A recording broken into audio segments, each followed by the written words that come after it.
Maharashtra superfast news चॅनलमध्ये आपले सहर्ष स्वागत आहे। खास सत्याची धार लेखणीची महाराष्ट्रातील ताज्या आणि वेगवान बातम्या पाहण्यासाठी आपल्या हक्काचे चॅनल शेअर करा, लाईक करा आणि सबस्क्राईब करा। धन्यवाद। म्हसळ्यात राष्ट्रवादीची ताकद कायम, बबन मनवे बिनविरोध सभापती। म्हसळा तालुक्यातील पंचायत समिती सभापतीपदीच्या निवडणुकीत मोठी राजकीय घडामोड घडली आहे। बबन श्रीपद मनवे यांची बिनविरोध सभापतीपदी निवड झाली आहे।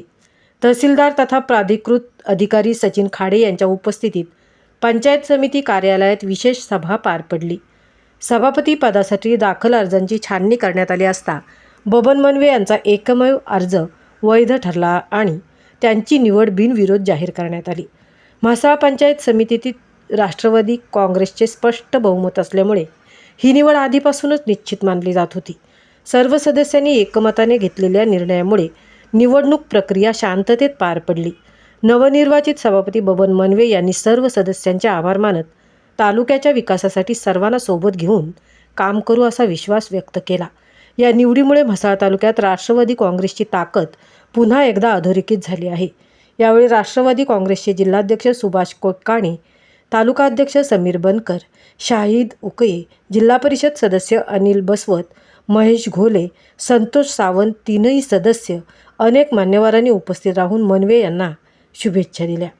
महाराष्ट्र सुपरफास्टसाठी संजय खांबेटेंसह तृप्ती भोईर, म्हसळा।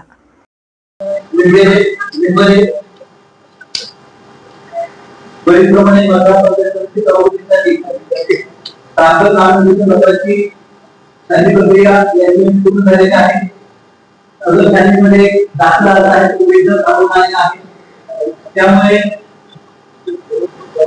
आज या सभेमध्ये केवळ एकच अशा सभापती आरक्षण 2024 दिनांक 25/3/2024 अन्वये सभापती पंचायत समिती म्हसळा या पदाच्या निवडणुकीसाठी आज दिनांक 2/4/2024 रोजी म्हसळा पंचायत समिती म्हसळा येथील सभागृहात सकाळी 11 वाजता या विशेष सभेचं आयोजन करण्यात आलेलं आहे।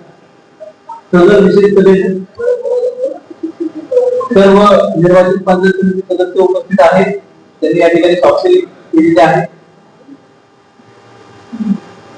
तहसीलदार मतदार पीठासीन अधिकारी पंचायत समिती सभापती निवडणूक 2024 यांच्या अध्यक्षतेखाली सकाळी 11 वाजता या विशेष सभेचे कामकाज सुरू झालेले आहे। म्हसळा पंचायत समिती सभापती या निवडणुकीसाठी आयोजित विशेष सभेच्या बैठकीत सर्व 4 सदस्य उपस्थित आहेत। या विशेष सभेची रणपूर्ती झालेली असल्याने म्हसळा पंचायत समिती सभापती पदाच्या निवडणुकीसाठी विशेष सभेच्या कामकाजास आपण याद्वारे सुरुवात करत आहोत।